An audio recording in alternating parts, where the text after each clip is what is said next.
Hello, welcome back to the Forbidden Land podcast.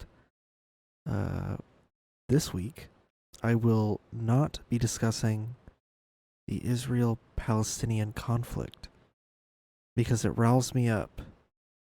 Um, to give a very, very short, summarized version of my opinion on that topic, I hate the Israeli government. I don't like Hamas, but I support Palestine and the Palestinians, and I support the Israeli people. That is it. um, I do not like the authoritarian, right wing, fascist government of Israel. And there you go. That's my full opinion on that topic specifically. I will not go any further into that because it's a giant shitstorm, and I'm also not live, so I don't have like 1,000 people to argue against. That makes the topic stretch over like a 3-hour period of time. Because that's something I've noticed watching all these clips, is they will express their opinion, and then just get like dragged for like an hour or two, where they're just like arguing back and forth with the chat. So, thank God I don't have a chat, or else I would probably rip my hair out. Oop, I just hit the mic. So now that raises the question of what do I discuss? I have some cool updates. I think I talked about it a few weeks ago that I was trying to lose weight, and officially I have dropped 10 pounds. I don't think I've mentioned that in the recent episodes, but I have dropped 10 pounds. Real quick, I need to put on something to listen to. I'm like tired and I'm getting my ADHD brain fog. I'm gonna pull up a audio thing to listen to. Let's see, what should I listen to today? Driving noises, some rain sounds. I'll listen to driving noises. So there we go. I have something playing in my ears that y'all can't hear. So yeah, I weigh 209 pounds. I range between like 207, 210. Just depends on how much I ate that day and if I've like used the bathroom and drank enough water. So that's how much weight I've lost. Is I went from 220 to 209. It's been about a month, so about a little over 10 pounds in the last month, which I would say is pretty impressive for me. I did talk about it in a recent episode because I drew the graph, so that means I'm going to draw the graph again. uh, Let me visualize what I'm talking about. Okay. So this line will be weight. Here. Weight. And this line will be time. And let's do obviously 0 on the bottom corner. Or actually, that only works for this axis. So we make a new one. Let's do 2019. We're going to start here at 2019. And I'll do 2020,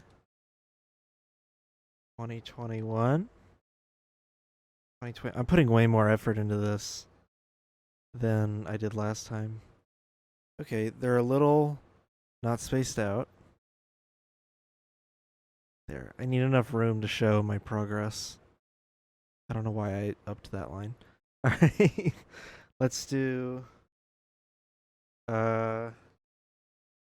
140.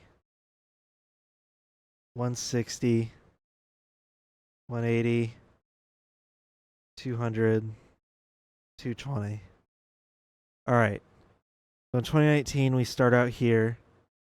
And by the time I get to 2020, I'm at about here at 160. Then in 2021, I get up to about, or over the course of 2020, I get to about here. And then I'm about 200 by the time I get to 2022. And then, like, throughout the year, I get to 220. So then I'm riding at 220 this whole time. We're in 2023 now. This is the graph. How crazy is this? This is the first slope in first slope ever in my whole life that I've actually lost weight. You know, if we were to extend the graph before this, it would have looked like this. Just flat.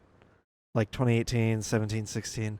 For about 3 or 4 years, I weighed the same. And 2019, I started gaining some weight. I was a little heavier when 2020 started. This is all like COVID weight. Oh, and also I should point out, like right here is an accident, like a car accident.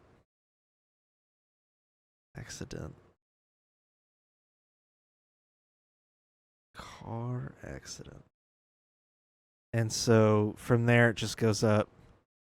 And then it plateaus because I was eating just enough to maintain that weight and burning just enough to maintain that weight. So here we were a month ago. And here we are right now. This is my calorie deficit diet. So I've lost a lot of weight, man. I've lost like a little over 10 pounds, but that's a lot for me. I've never lost weight. My face is looking a little thinner now, and I feel a lot more mobile. My joints don't hurt as much as they used to, and I'm feeling pretty good. One really difficult part about trying to lose weight is when you do the calorie deficit. Like, obviously, I'm calculating calories. I know that I'm hitting either right at 2,000 or right under it. The difficult thing about that is just how unbelievably hungry you get during it, because I'm so used to eating like north of 3,000 calories every day. And I have to like basically train myself to eat less than that. So I end up being really hungry. And I found remedies to speed up my metabolism, so that kind of feeds into it. No pun intended. But yeah, I found it really difficult to deal with the hunger that comes with this. I will say, I have like one main rule with some exceptions. I have a rule where I can only eat Greek low-fat yogurt, and sometimes I'll even get the sugar-free stuff, and that's all I'm allowed to eat for like a snack in between meals. I'm either eating meals or I'm eating yogurt as the snack. And I've had like a couple exceptions. I've had like, let's see, our receptionist at work bought us this caramel popcorn because it supports special needs, and her son has what's the term? I believe her son has Down syndrome. I don't remember. But 50% of the proceeds go to the special needs causes. So she bought us some bags, and yeah, I've eaten some of that, but like that's kind of an exception. I wanted to try it, and I've had the bag for a few days now. I still have barely even put a dent in it. But it was pretty good. It was really tempting not to just devour the whole bag. But yeah, I've been doing that. I've been extending the walks I'm going on, and also doing them more frequently. I used to do like 1 hour walks, and then like the occasional like 2 to 3 hour walk. Now it's 2-hour walks every few days. Um, and I do that to kind of just burn off calories. And I mean, I was kind of doing those before. I would do like 3-hour bulk walks, but I would space them out. Now I do them a little bit more frequently, and I've cut them down to about 2 hours. And if I'm like particularly tired or the weather's really bad, I'll do like an hour. And the reason I do an hour on a weather, like a bad weather kind of day, is because I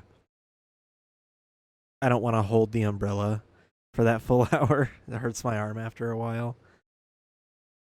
So that's what I've been kind of doing for weight loss. Obviously, everybody's different, but I've kind of hit that sweet spot of I'm finally, you know, I'm finally finding a way of shedding weight. I'd been stuck around 217 to 220 for so long that like finally I'm losing weight. And my goal is to get under 200, and then my stretch goal is to get to 180 and either stay there or go a little below it. That or I start just replacing body fat with muscle. Because ultimately I want to be a little thinner. Like, I don't mind being pudgy, I guess is the term. I don't mind being like squishy, if that makes sense. Like poking me and your finger goes like, 2 inches into my stomach. Not like you poke me and you hit a fucking steel beam in my abdomen, but I don't mind being a little squishy. It's mostly just like I don't like how my gut sticks out, or how, I feel like everything moving whenever I'm walking around, how I keep outgrowing all my clothes. I think when it started to get really annoying and I kind of hit a breaking point was, I think it was like when I put on a 2XL shirt and I felt self-conscious in it, like I felt too fat. And I was like, what the fuck is wrong with me? This thing's 2XL. I got it because I was at a concert and I wanted a shirt that, like, even if it shrunk because I accidentally dried it, it would still be an XL. All this stuff. But, like, I'm growing out of all my XL shirts, and now I'm growing into a double XL where now I'm starting to feel self-conscious about it. I can't wear any of my large shirts that I still have. Most of my clothing is like large shirts, large shorts, large pants, large this, large that. I grew up wearing medium, and some large. Large was like my comfort. The first time I had to ask for an XL shirt, I felt like garbage, dude. I felt so bad. And I had like horrible body dysmorphia when I felt like that. So it wasn't even really justified. But like now it's like I'm out here considering 2XL shirts, and I shouldn't be doing that. Sometimes I'll get hoodies in a 2XL size, but I try not to do that. I try to get XL. If 2XL is the only option above large, I get the 2XL, but I try to get XL hoodies. But I think that was like a big point of contention for me, was that I was not fitting into any of my clothes anymore. I have a lot of pairs of pants that don't fit me anymore. I basically exclusively wear sweatpants or like the same cargo pants or khaki pants. Which sucks because I have a lot of older pairs of sweatpants that are smaller. I have a lot of older pairs of shorts that I want to wear that are smaller and that I outgrew. Basically what I'm saying is I want to shrink back into my old clothes. One thing I found that helps me is I've been taking these like 3,000 milligram extra strength B12 supplements, and I guess I had a B12 deficiency because my liver is processing fat like crazy now. Ever since I started taking them September 15th, and today is October 10th, and I have lost over 10 pounds since that day. That was the day I started losing weight. I woke up and I weighed like 217. I was like, what's going on? And I started like cutting down on my calories, all that. And I would take the recommended dose, two a night or two a day, but I take two at night because it releases melatonin in your brain. That's probably actually why I'm so tired. I've already taken my B12, but I guess it speeds up your liver or something. That might be false. I don't know, but if it did, then it clearly is working because I've actually started losing weight. And if my metabolism speeds back up, that would be great. I grew up my whole life with a fast metabolism, so I got very used to just binge eating all the time, which is why when I became an adult, I wasn't very prepped for something like that. So that's kind of why I gained weight so quickly. But yeah, weight loss update. I'm actually losing weight, so I'm very happy about that. I'm not gonna lie, I'm actually very lost on what to talk about now. I've been using the pause feature on OBS for the last 30 minutes because I keep like spacing out, and I'll like finish a line of thought, hit pause, sit here for like 10 minutes, then continue, sip on my Coke Zero, and then when I resume, I have literally nothing to say. But I haven't recorded an episode in a while. It's been, when was the last time I recorded an episode? It's been since last week on Monday. So yeah, I haven't recorded anything since the 2nd. And that was Friday's episode last week. So it's gotten a little more difficult because I've been doing these about every week now, which is insane. I haven't been this consistent in a long time. And as a result, I've actually been kind of slacking on my main YouTube channel. I've been focusing on this a lot more. But I don't know. I feel like I might have stuff to talk about that just gets like locked away in my head whenever I start recording. The thing that makes it difficult is that there's no one here. It's just me. So I have to control the pace of the conversation. Anytime I take pauses, I feel like I've taken longer pauses than I actually have, or I feel like I've taken a shorter pause than I really did. So it makes it a little hard. So keep that in mind if you're going to record a solo podcast. It's very difficult. Maybe try to find a human being to record with. Hopefully I'll be able to bring someone on soon. If it's the person I have in mind, it's going to be a very politics heavy episode more than likely. But it should be fun. Yeah, I've done an episode every day or every week since episode 20. No. Since episode 19.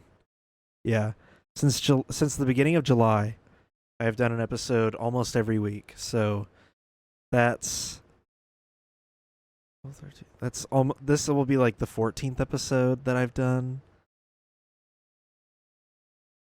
So yeah, since I've started doing it every week. That's kind of insane.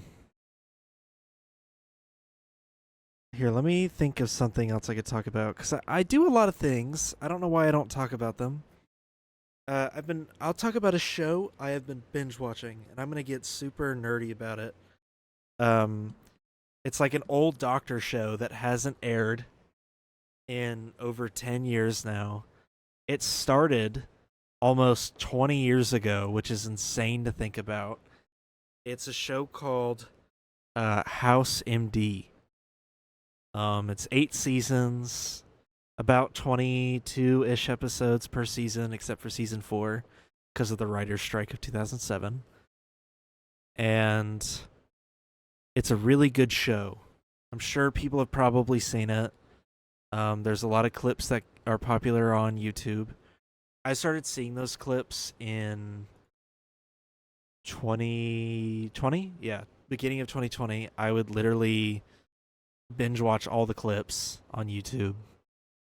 And then eventually I found out the full show is on Amazon Prime.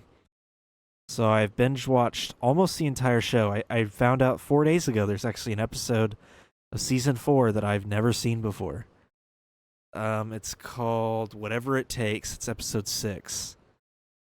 And I've never seen that episode. It's where, like, I've seen the part where House goes to the CIA. I have not seen the part where they get a patient that was like a drag racer and she loses feeling in her legs.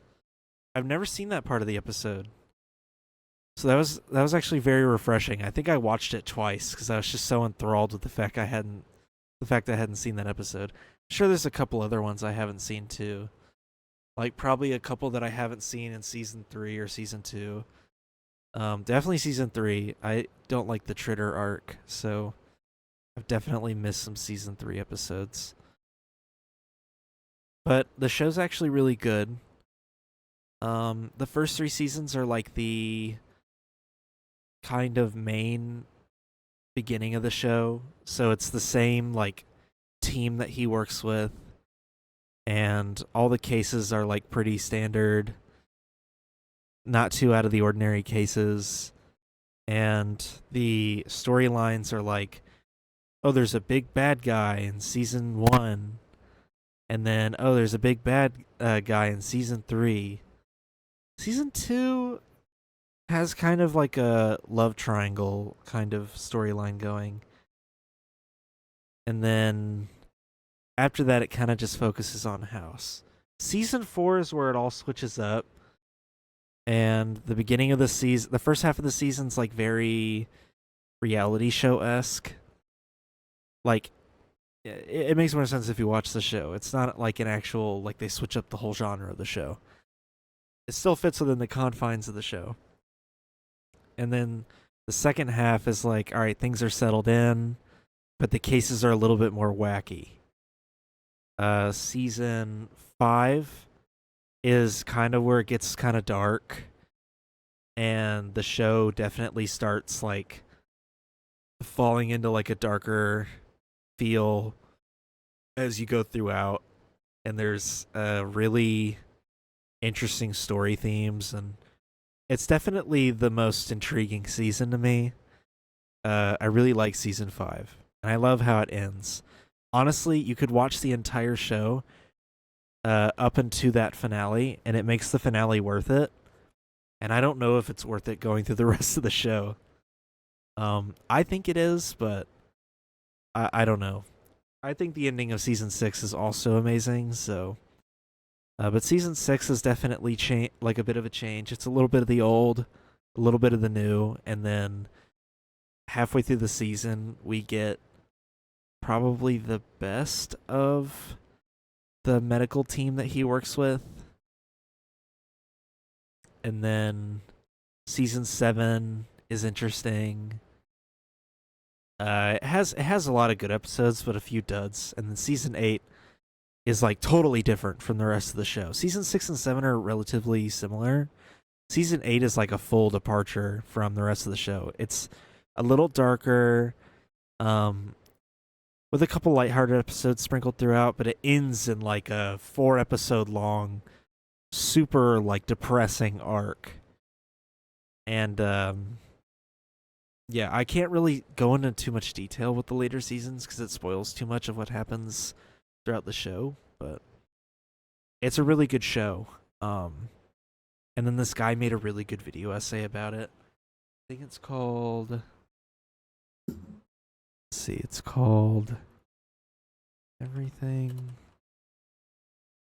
But the Kitchen Sink. Can I type? Jesus. Everything But the Kitchen Sink by Franz... No, that's not who it's by. By Jesse Tribble. That's a douchey thing to do. This guy made a playlist for that guy's videos. This guy made a 6-part series on House, and it's really good. Let's see. Dang, that video essay is really old. It's about 3 years old now. But really good video essay. Oh, there's like a 7th episode too. That's interesting. I'll watch that after this. But yeah, I really like the show, and I've been binge watching it over and over. It's like my bored show that I put on when I have nothing else to watch. And there's so much of it too. So yeah, I figured I'd talk about it like an old ass show that I like binge watching now in the year 2023. You know, one really weird thing that I noticed was last week's episode I talked about Dianne Feinstein, and I guess around the time that I released that, like right before that, because I ended up making a video about it, Kevin McCarthy got ousted from the speaker role, which is the first time it's ever happened in U.S. history. And it's odd because towards the end of that episode, I like pulled up an article where it's like the lead up to it, where it's Matt Gaetz. It like autoplayed on CNN. Matt Gaetz is talking about how he's unhappy with McCarthy like trying to negotiate with the Democrats, and that he's thinking about firing the speaker. And I think at the time I was like, oh, that's interesting. Literally that next night. That night, I think, is when I read the article that was like talking about it was that night I read the article of where Matt Gaetz was like, it was like breaking news. He just filed a motion to oust the speaker. And I go, interesting, it'll never happen. The Republicans are spineless. And so is Matt Gaetz' team. If he ever wants a chance of being reelected, he will not actually go through with this.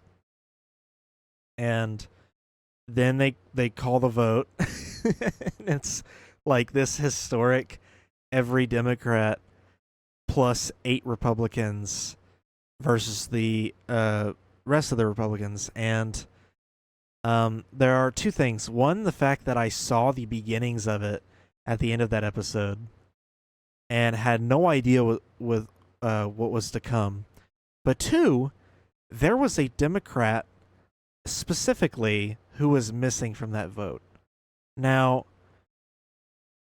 let's talk about the symbolism of if Nancy Pelosi was in the House and had voted to oust the speaker.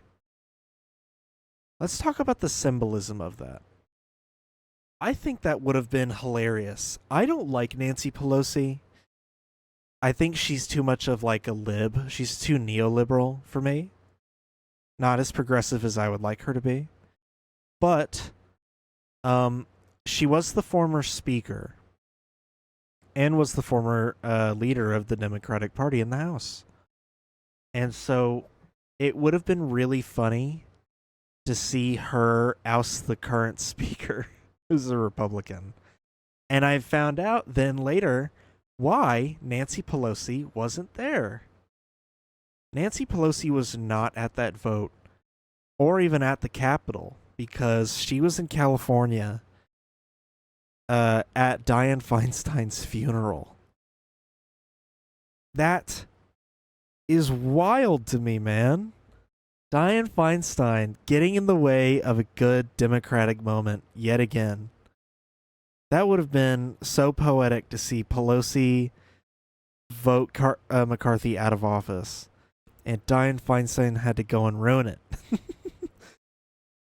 But on a more serious note, Matt Gaetz, who filed that motion... Let me take a sip of my Coke for this one. The words of Donald Trump. you've never seen a skinny guy drinking a Diet Coke. And it's a Coke Zero, by the way, not even a Diet Coke. Matt Gaetz, like, had some allegations. He still has allegations. And a lot of the Republicans weren't really speaking about it. There was like an ethics investigation and all that was kind of being hampered by Kevin McCarthy. And when he filed for this vote, all these like Republicans were like, yeah, this dude's a pedophile. Like instantly came out and were like, yeah, this dude's like literally hooking up with children. Like, no shame. I gotta find this. Ah, God, there's like clips of it too. Okay, this article Vogue has a article about it apparently. Let's see. It's letting me scroll through the whole article. So, yeah, he was accused of sex trafficking a 17-year-old, and one of his friends is in prison for this like similar thing. Yeah, it says it right here. And the DOJ like dropped it, and the House Ethics Committee is like kind of trying to investigate it. And now all the Republicans are just coming out and being like, this dude, I can confirm that he's a pedophile, like behind closed doors. Like that's what this guy is saying. That's what all these guys are saying. Some think that this is his bid for a gubernatorial race. Huh. That would be horrible. I guess it wouldn't be the first time a sex criminal would be running the state of Florida. I'm just saying that. I don't know if there really has been. But all these like representatives and whatnot from the Republican Party are just like coming out about it. God, I wish I could find the clip. There was like video clips of them just like walking up to reporters and being like, yep, it's all true. Oh my God, where is this? Let's see.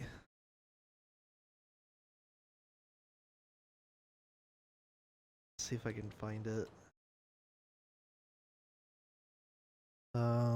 Newsmax. Oh God.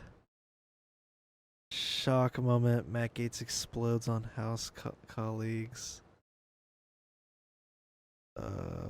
Heckled by Republicans in response to Jim Jordan. House McCarthy. That's not it. Come on. I know there are people who shit on him. Oh, here we go. Here's a good one. See if this is worth it. Representatives is now without a speaker. So who will succeed Kevin McCarthy? Joining me now to talk about that is Republican Congressman Dave Joyce, who is a supporter of Kevin McCarthy. Thank you so much for joining me. It is very clearly raw when it comes to the emotions up there. How are you feeling today, and what are your thoughts on what you witnessed and what you were a part of yesterday? Well, Dana, it's always a pleasure to be with you. Snooze fest! Emotions are raw. And so I think boring. It was important that we did take the time out last night, because I think we could have been... Dude, get on with it. Ay, ay, ay. Said about that. But instead, these people have got to go home and cry for a week? They've got to go do a week of hand-wringing and bedwetting over the fact that Kevin McCarthy isn't speaker anymore? This institution is about more than one. Also, Patrick McHenry slamming the gavel was one of the funniest things I've ever seen. Real quick sidetrack. I need to find that clip. I have it bookmarked on my Twitter account. Let's see.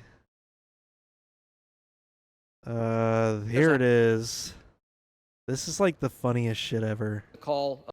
This little munchkin slamming I don't know if I can actually call him a munchkin. This little man slamming his little gavel. Chair declares the House in recess, subject to the call of the chair.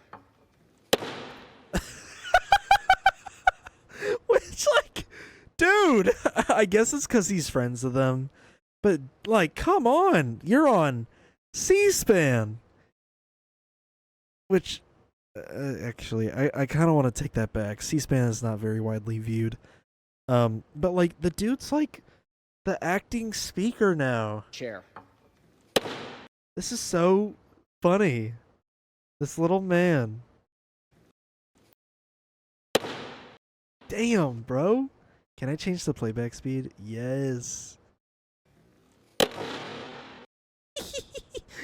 He's such a little manlet. How tall is he?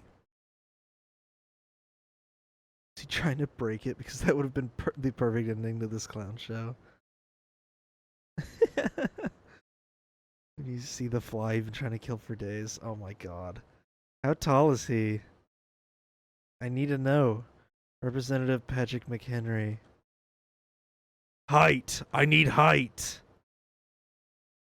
Give me his height. Oh my god, people have looked it up before. No! He is not.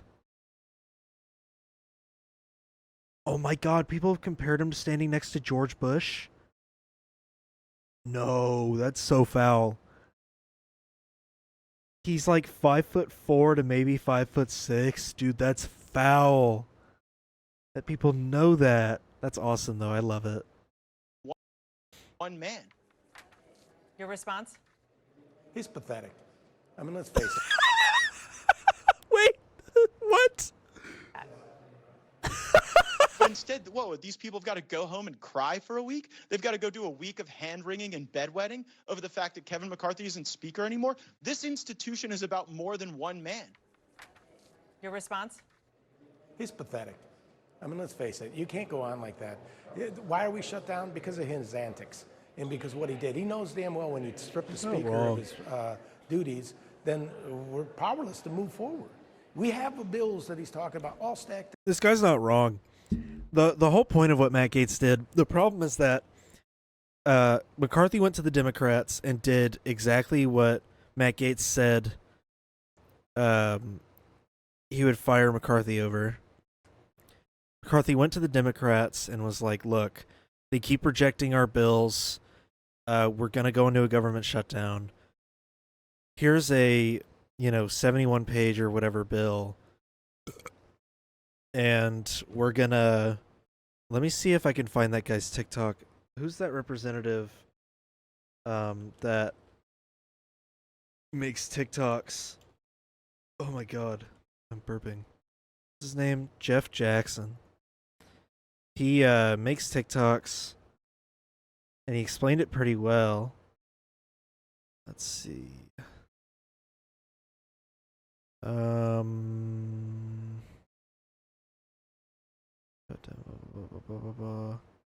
Speaker of the House just enraged the one group he's been trying to play nice with all year, and now they're going to come for him.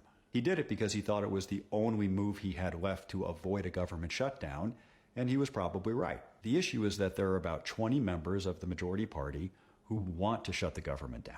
The Speaker doesn't, so last week he tried to compromise with them. He offered them a short-term budget with lots of deep cuts to all kinds of programs. It was a super conservative offer, but they voted against it anyway because they want a shutdown and all of the media attention that comes with it. That's exactly why Matt Gaetz wanted to shut down the government.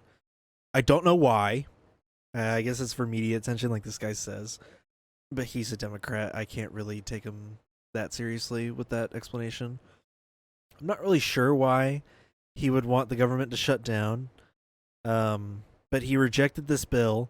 Then McCarthy went to the Dems and was like, look, let's pass this bill right now. 71 pages and blah, blah, blah. And the Democrats sent their minority leader up to speak long enough so they could read through the bill. And then they voted on the bill and it passed. So it's 45 days more of the government staying open until they can pass an actual budget. Well, then Matt Gaetz got all pissy and have now fired the speaker. And for the Democrats, it's, why wouldn't they fire a Republican speaker? It makes the Republicans look bad. And for Matt Gaetz, it's, well, if they can't find a speaker in a normal amount of time. Even if they find a speaker at this point, that speaker then has to galvanize enough votes to win, which Matt Gaetz knows he can just keep voting no on a speaker. He can basically grab the House by the nuts and squeeze until the House gives in, where him and his like 7 buddies can keep voting no on a speaker, and the Democrats are obviously going to vote no on a speaker because Republican.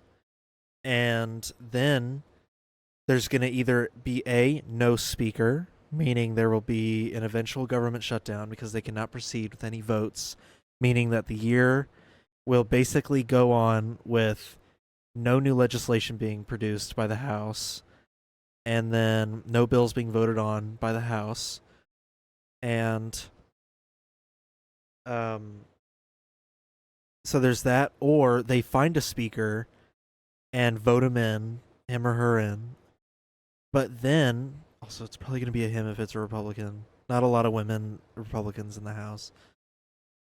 Then they are going to find a new speaker, vote them in, and that speaker then has to try to convince enough people to vote yes on a budget.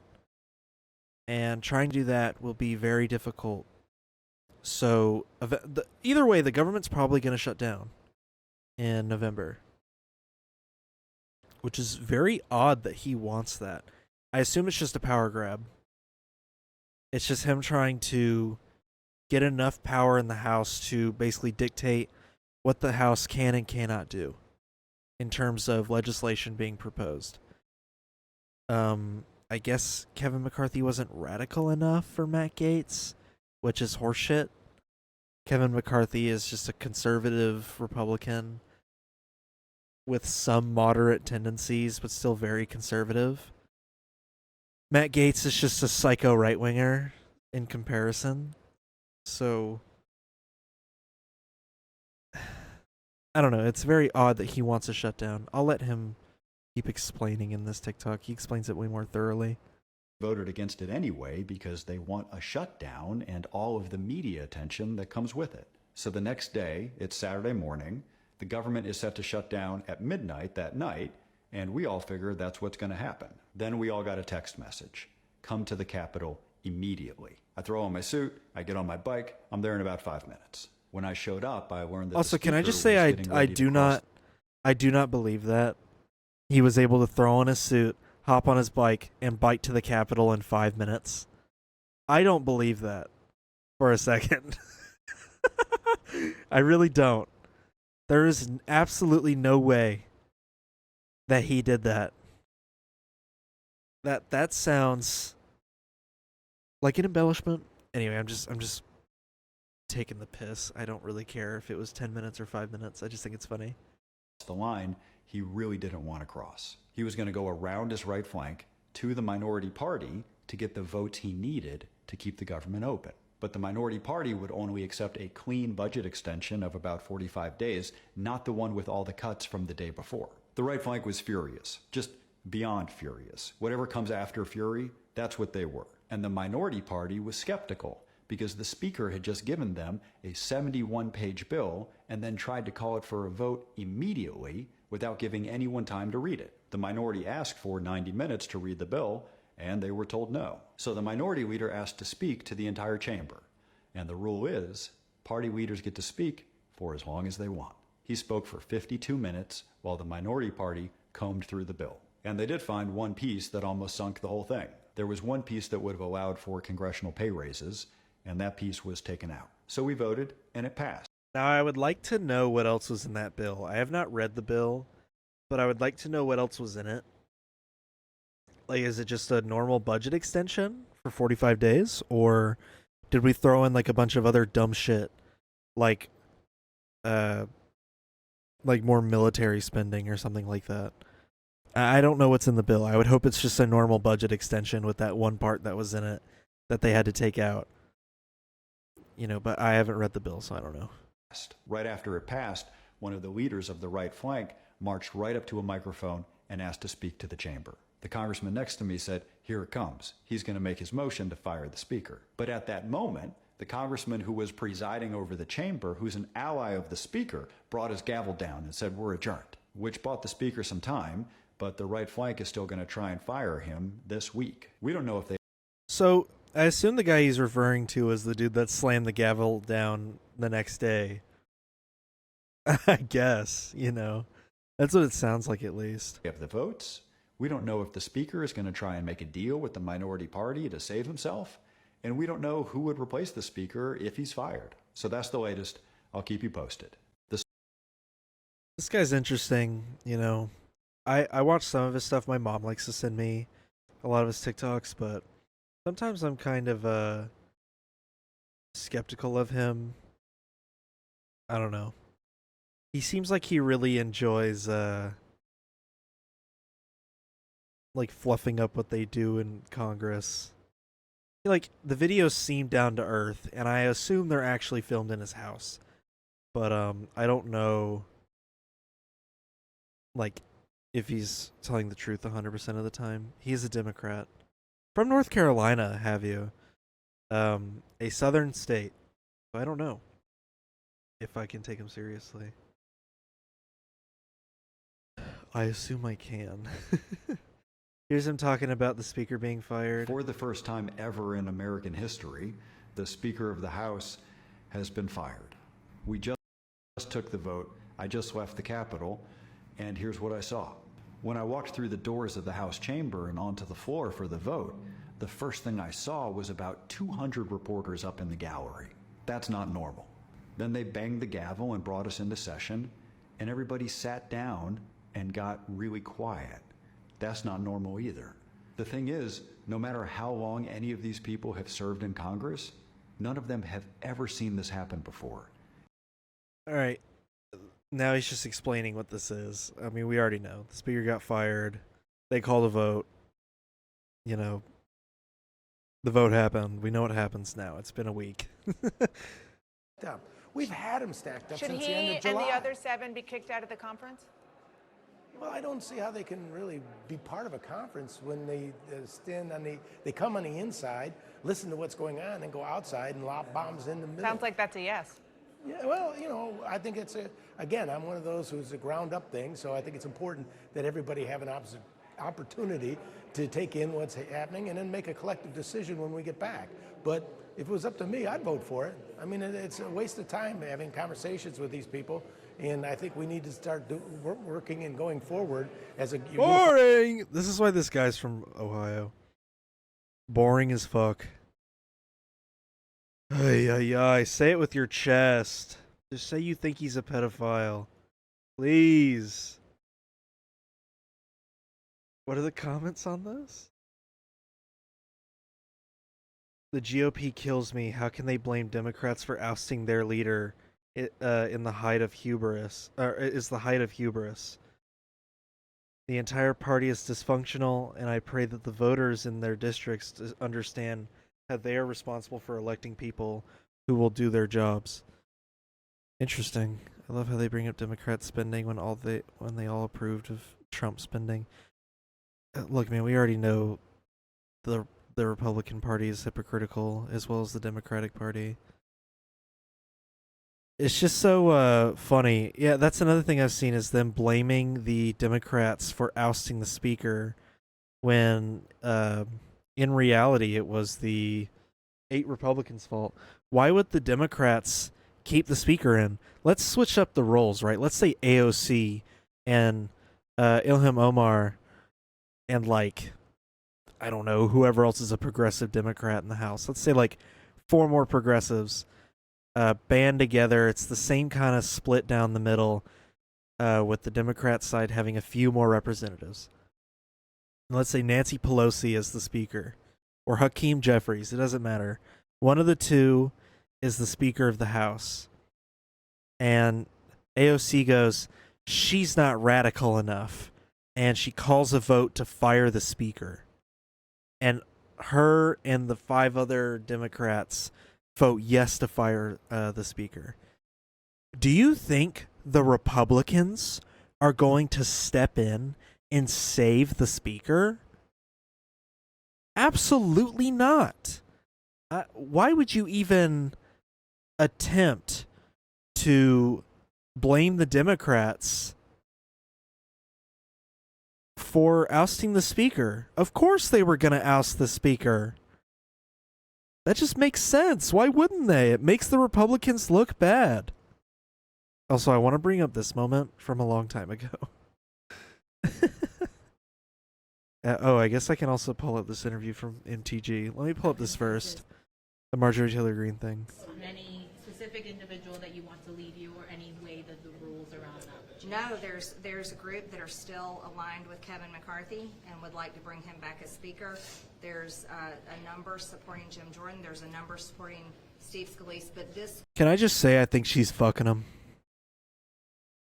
Sorry. I think she is. I think she's having sex with Kevin McCarthy. And look, she's from my home state. I can have this opinion. I know what the people are like up in Dalton. I think she's sleeping with the former speaker. Obviously, I'm joking. But like, he was kind of doing her bidding. And she even took over as temporary speaker at one point during his short 9-month reign. I don't know, man. This conference was not set up to come together for a speaker. This one was set up to more of a discussion to try to figure out and solve problems going forward. What do you? Blah, blah, blah. I want to see this awesome moment from the beginning of the year. This is when they kept failing to vote in Kevin McCarthy. This is when they kept failing to vote.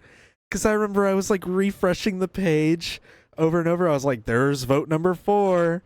Like, they just kept failing the vote. Then like Matt Gaetz' dumbass voted in Donald Trump.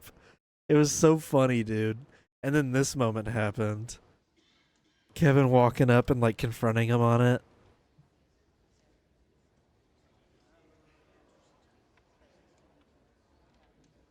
Isn't there a moment where someone tries to fight Matt Gaetz?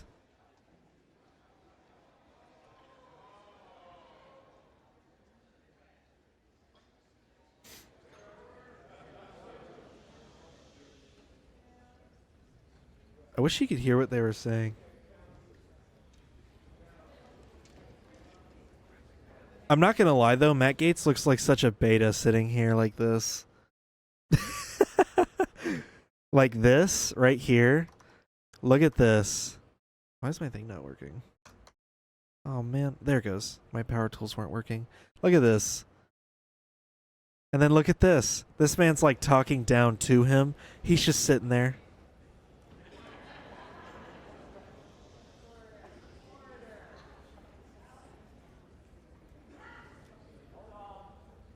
Is this the same clip where the representative tries to fight somebody?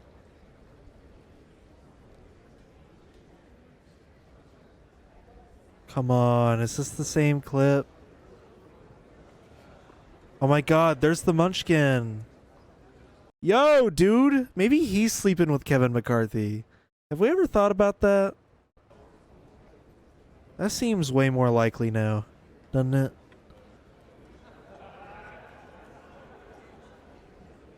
Wonder who this guy is back here with the beard. That's an awesome beard. I don't know who he is. I just think his beard is cool. Is this the fight?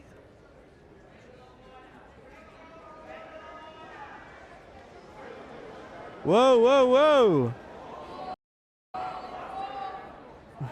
Why are they cutting away? Why'd they cut away?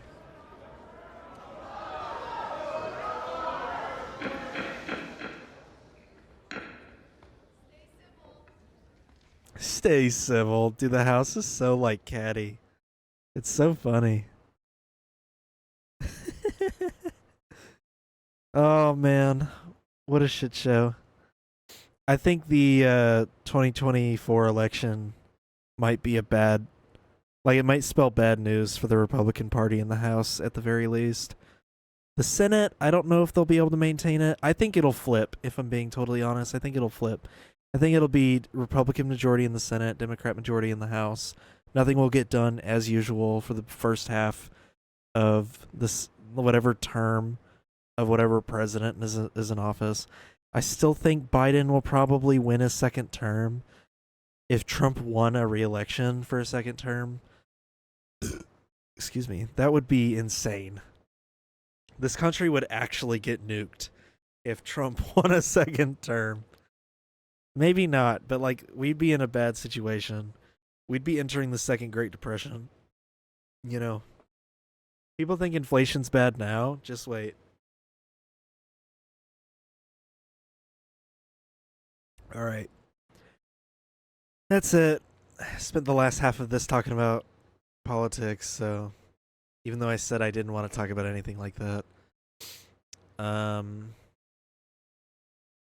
yeah, that's it. Hope y'all actually, hold on. What? All right, here we go. Fox News alert. Kevin McCarthy out as Speaker. Word.